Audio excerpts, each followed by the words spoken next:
Salvó a la mujer indígena de una serpiente gigante, pero lo que ella pidió después lo dejó sin palabras. El día en que la soledad de Seca terminó no fue en la feria ni en la iglesia, fue en la mata, con un siseo que cortó el aire y el crepitar de la tarde. El sol bajaba como una moneda de cobre detrás de las copas de los árboles, tiñendo de naranja las hojas y dejando en el campo un olor a tierra caliente y café. Seca volvía de una jornada de caza con el zurrón vacío y la mochila más ligera que de costumbre. Trovão, su perro, trotaba a su lado, espolvoreando polvo en el camino. En Corral Verde las cosas eran siempre las mismas: ordeño al amanecer, paseo por el alambrado, hablarle al viento como quien habla a un vecino que nunca responde. Tenía 25 años y una casa con siempre una silla vacía a la mesa. Aprendió a hacer de la rutina su refugio y la soledad un oficio. El grito llegó como un corte en la tarde, una voz femenina que no conocía, pero que carcomió la distancia con la urgencia de quien ha visto la muerte pasar. Seca clavó los ojos, tiró de las riendas del caballo y se fue hacia el ruido. Trovão se lanzó adelante, pelo en punta, y el mundo pareció encogerse hasta el siseo. Largo, metálico, como una cuerda que cruje. La serpiente era más grande de lo que cualquiera diría a simple vista. Su cuerpo se perdía entre helechos y raíces, y las escamas brillaban con un reflejo perverso, verde azulado, como agua embarrada. Sus ventosas, si se podía llamar así a unos anillos de músculo en torno a la boca, se abrían y cerraban con un sonido que parecía un lagarto y un viento a la vez. Yara estaba de rodillas sobre la hojarasca, el brazo izquierdo aferrado contra el costado del animal. Su camisa tenía el barro y la savia de la lucha. No sangraba en exceso, pero su piel mostraba moratones, y la expresión en su rostro era la de quien lucha con algo que no entiende cómo terminará. Seca no pensó en honores ni en historias.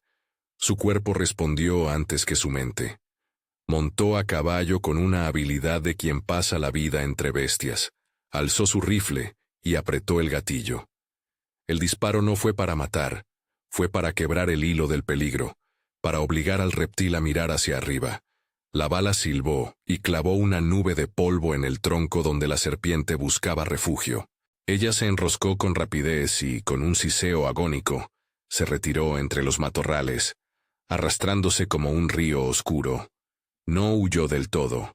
Se llevó en la espalda una herida que dejó una huella húmeda en la tierra. Seca bajó del caballo y, sin pensar en el orgullo ni en el tiempo, se arrodilló junto a Yara. Trovão olfateó el aire con precaución, orgulloso de su hombre y de su misión nueva.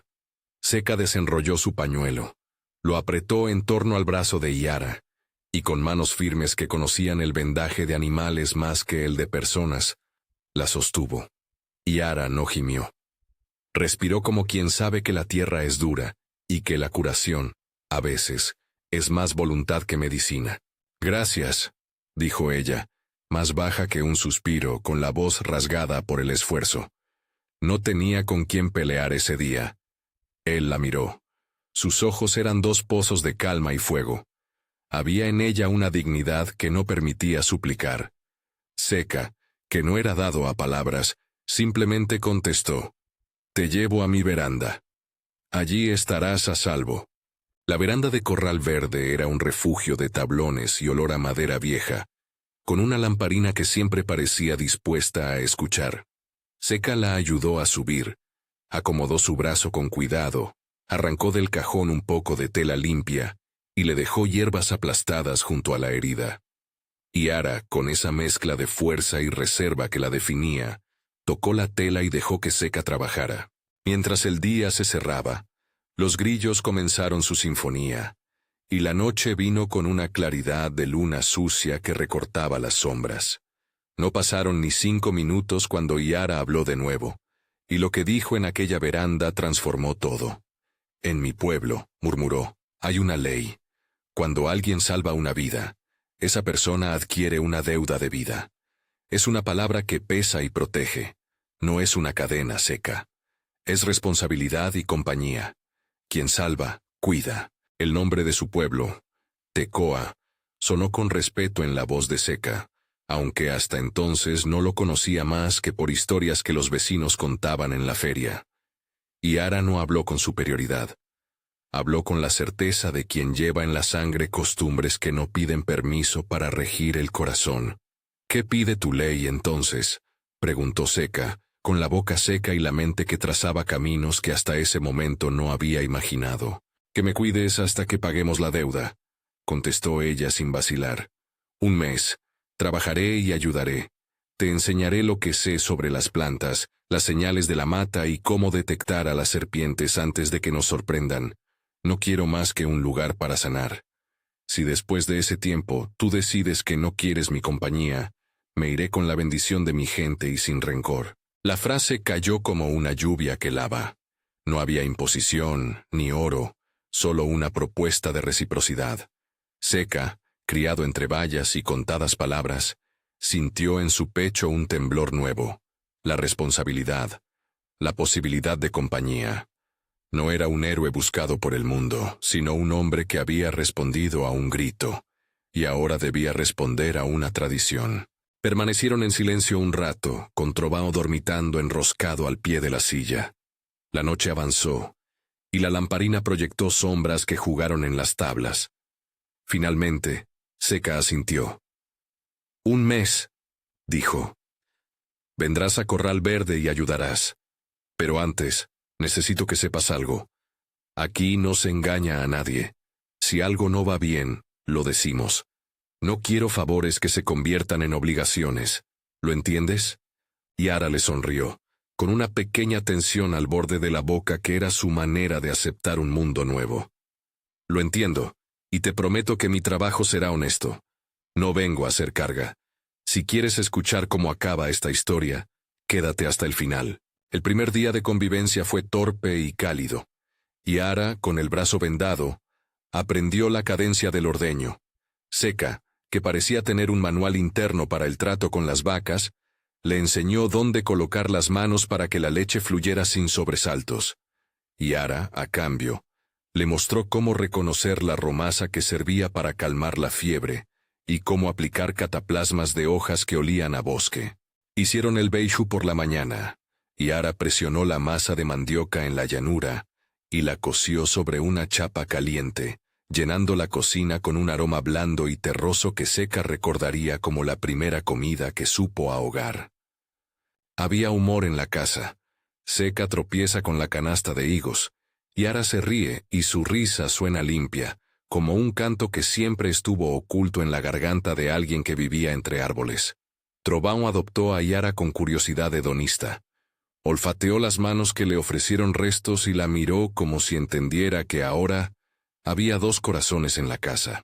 Las noches se rellenaron de conversaciones cortas, historias de Tecoa contadas sin ostentación, la sequía que aprendieron a sortear, la forma en que el río cambiaba de humor, y la vida simple de Corral Verde, el día del mercado, la mujer vendedora de telas, el señor del molino.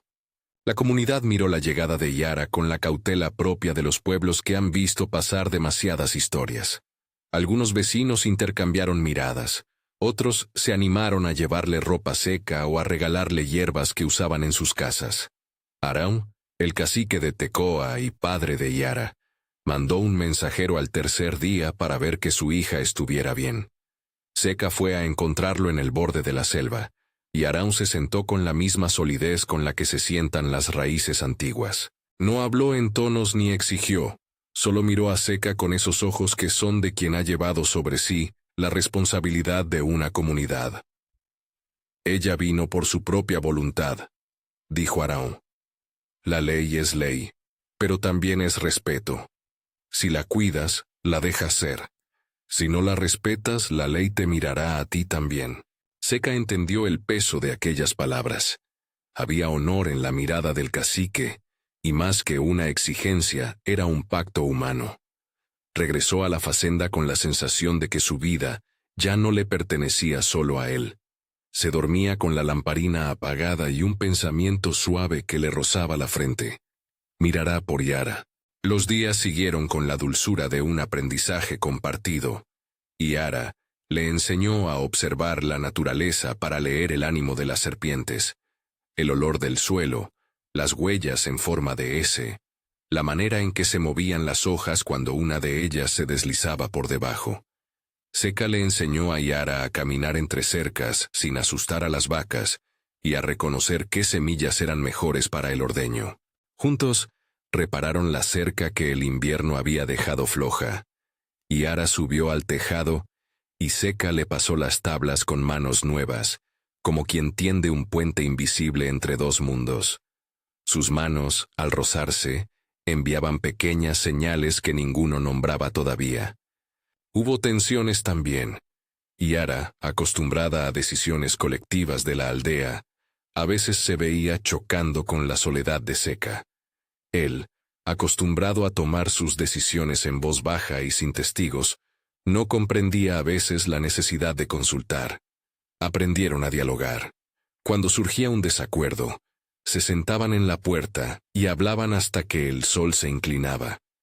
El entendimiento fue parte de su trabajo diario, como un surco que se excava poco a poco. A las 2 semanas, comenzaron a salir al monte juntos en busca de raíces y de la sombra exacta donde cultivar un poco más de mandioca. Allí, entre árboles que arrojaban sombras largas, se volvieron compañeros de caza y de escucha. Yara mostró cómo colocar una flecha en el arco con una parsimonia que parecía rito, cómo considerar el trayecto del animal, cómo prever la retirada de la serpiente. Seca aportó la fuerza, la calma y la experiencia con las trampas. Durante esas salidas, su relación se hizo de acciones. Una mano que ayuda a levantar la red, un gesto para apartar una rama, una palabra rápida cuando la noche azota el monte. El último día del mes acordado, hubo una pequeña fiesta en la fazenda. No era una celebración grandiosa. Fue una mesa larga con vecinos, con la aldea y algunos amigos del pueblo que vinieron a probar el beiju y a escuchar las historias. Araún se sentó en la sombra, sereno. Los niños corrieron entre las piernas. Trovão estaba eufórico, orgulloso de tener tantos olfatos nuevos a los que saludar. En una esquina, con el brazo curado pero aún con la piel pidiendo sol, Yara miró a Seca y vio en su rostro una mezcla de orgullo y miedo. Pensó en su gente, en las deudas que la ley sellaba y en la pregunta que ahora ardía más suave. La vida en Corral Verde, sin embargo, no conocía treguas con la naturaleza. Una noche, semanas después de que el mes terminara y con la rutina ya asentada, algo cambió en el aire. Los animales del corral se mostraron inquietos. Las gallinas se metieron bajo los palos. Las vacas mugieron con una nota de alarma. Y el perro no dejaba de gruñir a la oscuridad. Seca notó marcas recientes en la tierra cerca del estanque. Huellas que no habían estado allí antes. Grandes marcas en forma de S, más profundas y acompañadas de un brillo viscoso. Yara, que ya leía la selva como quien lee el propio pulso, se quedó en silencio, afilando la mirada. «No has sido sola», dijo ella. «Vuelve más grande, las heridas curan, pero la humedad y la sed la hacen crecer. Hay una cría de ella, o una que ha tomado casa». El miedo se extendió en la comunidad como una sombra fría. Un rumor corrió hasta Tecoa. La serpiente que habían visto aquella tarde no se había ido sin dejar su eco. Araún reunió a los suyos. Seca habló con los vecinos. Juntos planearon una defensa. No iba a ser una acometida heroica con un solo hombre al frente. Sería una acción medida, hecha con las herramientas del campo y el saber de la aldea. Prepararon trampas en la senda que bordeaba la mata y el corral. Acordaron señales. Una fogata baja sería la señal de retirada. Una piedra alada marcaría el lugar donde se debía esperar. Yara y Seca trabajaron codo a codo. Ella ató una cuerda gruesa alrededor de la cintura de Trovão, para que éste pudiera arrastrar una lona que, al cerrarse, impediría a la serpiente deslizarse por el fango hacia los animales. Seca cavó una zanja disimulada y la cubrió con ramas que crujirían cuando la criatura pasara por encima. No era un plan sin riesgo, lo sabían. Tampoco era un intento por mostrar quién era más valiente. Era una coreografía de respeto a la vida, incluido el animal que por instinto atacaba. Yara hizo un pequeño amuleto de fibra de palma y se lo dio a Seca, no como una superstición, sino como un recordatorio. No hacer esto por odio, sino por bienestar colectivo. La noche elegida cayó espesa y sin luna. El campo parecía un pozo de carbón, y hasta los grillos respetaban una quietud tensa. De cuando en cuando, un siseo bajo rompía el silencio. La serpiente estaba cerca. Apoyados contra el tronco de un árbol, mano con mano, Yara y Seca escucharon el sonido que los había unido. Ese rugido en forma de silbido que anunciaba el desplazamiento de una bestia que se alimenta de miedo y hambre. Cuando apareció, fue como si la tierra se moviera en oleadas. La serpiente emergió del barro en una masa que hacía crujir la maleza. Su cabeza era una mesa de sombras, su lengua, un cuchillo que saboreaba el aire. Todos se movieron según el plan. Seca, a la orden, lanzó una flecha que iba dirigida a una rama por encima del animal, para llamar su mirada. La flecha no buscaba matar. Buscaba desviarla. Yara, rápida como la experiencia la había hecho, corrió con una lanza y apuntó la base del cuello de la serpiente, buscando el punto donde los músculos se abren hacia la cabeza. Araun y los suyos tiraron de la lona. La trampa que habían cavado quedó abierta para que la serpiente cayera en la fosa.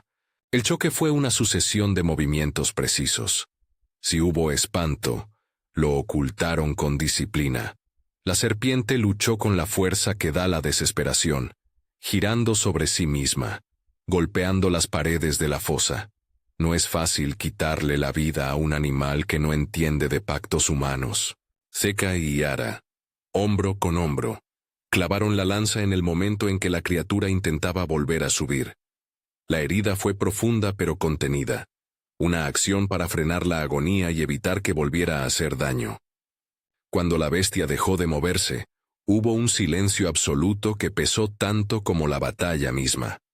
Nadie celebró con júbilo desmedido, nadie se regocijó en la muerte. El gesto que siguió fue de respeto. Araun mandó que se cubriera el cuerpo con hojas y se le hiciera un pequeño hoyo, no para ocultarlo, sino para devolverlo a la tierra de la que formaba parte. Yara se inclinó, tocó la piel fría y dijo unas palabras en su idioma, palabras de cierre que sonaban como una brisa en la copa de los árboles. Seca, con las manos manchadas de barro y esfuerzo, observó cómo la comunidad se acercaba y lo veía a él y a Yara, no como la mujer salvada y el hombre que había disparado una vez al cielo, sino como compañeros que habían puesto en común todo lo que sabían para evitar más daño. La batalla selló algo que las palabras aún no habían podido nombrar. Ya no eran dos solitarios que compartían una casa. Eran una pareja que había probado su temple. La noticia corrió por la región. Corral Verde y Tecoa habían actuado juntos, y la gente habló de la valentía de ambos y, sobre todo, de la forma en que se habían tratado con dignidad. Las heridas se curaron con menos prisa que el orgullo herido. Yara volvió a sonreír sin el miedo clavado. Seca dejó de hablar de la soledad como si fuera su única herencia. Llegó el día en que la ley de la aldea debía cerrarse. La deuda de vida estaba saldada. Hubo un pequeño encuentro al borde del monte.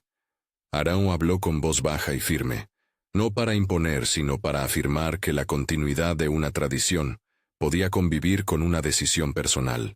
La deuda ya no es una carga, dijo Araun.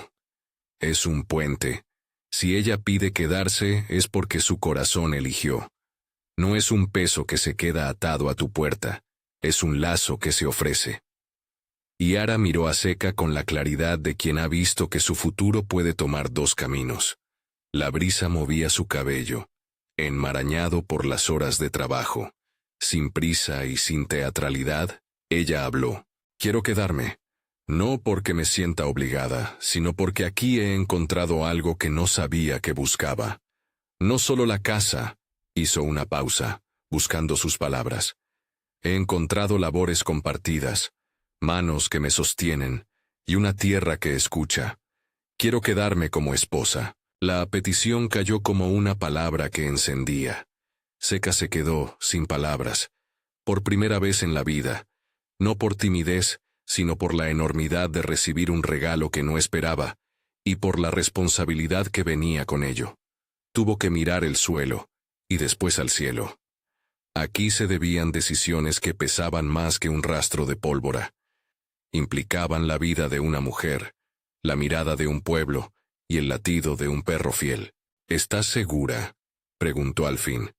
No porque dude, porque quiero que el sí sea libre. No quiero que te quedes por deuda o por pena. Yara asintió, y sus ojos tuvieron el brillo de quien ha tomado una decisión consciente. Estoy segura. Los preparativos fueron sencillos, respetando ambas tradiciones. Hubo una mesa en la que la gente de la aldea colocó flores secas y semillas, elementos que simbolizaban continuidad y cuidado de la tierra. El padre del pueblo, que conocía a Seca desde niño, vino a poner palabras de bendición que no pretendían borrar las costumbres de Tecoa, sino unirlas en un gesto de sinfonía humilde. Una oración breve, el canto de un padre que sabe de ferias y bautizos, y la aprobación de Araún, que en lugar de exigir, ofreció su bendición paterna. No se inventaron rituales ficticios, ni se escenificó una mezcla forzada. Fue una reunión sincera, donde la aldea, el vecindario del pueblo y Corral Verde dijeron sí a un futuro que sería compartido. La boda fue una tarde de trabajo que se volvió fiesta orgánica. Se colgaron telas al viento, se encendieron pequeñas fogatas que no tenían altar pero sí mesas llenas de manjares. Yara entró con paso sereno. Seca la esperó con manos que ya no temblaban. Intercambiaron palabras simples que, más que promesas grandilocuentes, fueron acuerdos de verdad: cuidar la casa, respetar los tiempos del otro, escuchar la voz de la comunidad y mantener el recuerdo de la ley que los unió. Cuando años después se miraban desde la penumbra de una tarde y sus hijos corrían descalzos por el patio, Seca recordaba con frecuencia la nota del silencio que lo dejó sin aliento aquella primera vez. Yara y él tuvieron 2 hijos, una niña con los ojos de la madre y un niño inquieto que heredó la risa del padre. La casa de Corral Verde dejó de estar vacía. El fogón siempre con algo en la olla, las voces mezcladas en más idiomas, y Trovão, ya viejo pero siempre fiel, dormitando en el umbral como si guardara un cuarto de historia de la familia. La fazenda prosperó en la medida justa. No hubo riqueza repentina ni milagros. Hubo trabajo compartido que multiplicó la cosecha. Desde Tecoa vinieron manos para ayudar en temporadas de cosecha, y del pueblo llegaron quienes escuchaban las historias de cómo la aldea y la fazenda habían aprendido a compartir. El fruto más valioso no fue el grano en la despensa, sino la comunidad que se armó en torno a esa mesa. Vecinos que ahora se sentaban a comer beiju y café en la misma mesa donde antes hubo distancia. La serpiente gigante quedó en la memoria como un peligro que también tuvo poder de unión. No se la celebró como trofeo. Su cuero fue conservado por la aldea con respeto, no como un trofeo sino como recordatorio de que la naturaleza da y exige. Araún en ocasiones le daba regalos a la casa de Seca, plantas para que el jardín creciera, consejos al oído y recetas de cocina, que Yara y él intercambiaban como si fueran recetas de amor. Los niños, en lugar de crecer con historias que dividen, aprendieron a escuchar en la lengua de su madre y a vendar heridas en la voz de su padre. La vida mostró que el respeto era la moneda más valiosa. No hubo una historia en la que el Salvador fuera glorificado por encima de la mujer que peleó a su lado. Yara siguió siendo la cazadora y curandera que conocía las estaciones. Seca dejó de ser solo el guardián de su soledad. Juntos, construyeron una casa que daba cobijo y educación. Las lecciones de la selva se mezclaron con las de la tierra de labranza, y el resultado fue un hogar que supo lo que era cuidar sin mandar y obedecer sin someterse. A veces, cuando la luna se alzaba redonda sobre el corral verde, Seca se sentaba en la puerta y miraba la sombra de la mata. Pensaba en aquel día exacto en que escuchó un grito, y respondió con un disparo al aire. Pensaba en lo que ella pidió después, y en cómo esa petición, tan simple y tan profunda, un mes de cuidado, le había abierto una vida entera. A menudo se preguntaba si, en otra historia, habría hecho lo mismo. La respuesta era siempre la misma. No lo sabía, pero estaba agradecido de haber conocido la posibilidad de elegir.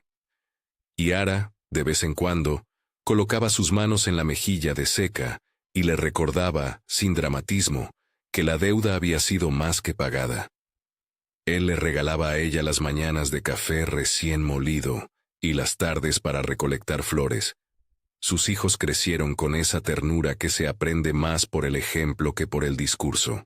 En la comunidad, la pareja era un puente vivo, un recordatorio de que dos mundos pueden encontrarse sin que uno anule al otro. Se respiran, se mezclan, y con paciencia, producen algo nuevo. La historia que comenzó con un disparo al cielo terminó en una casa con olor a beishu y a pólvora atenuada por el humo del fogón.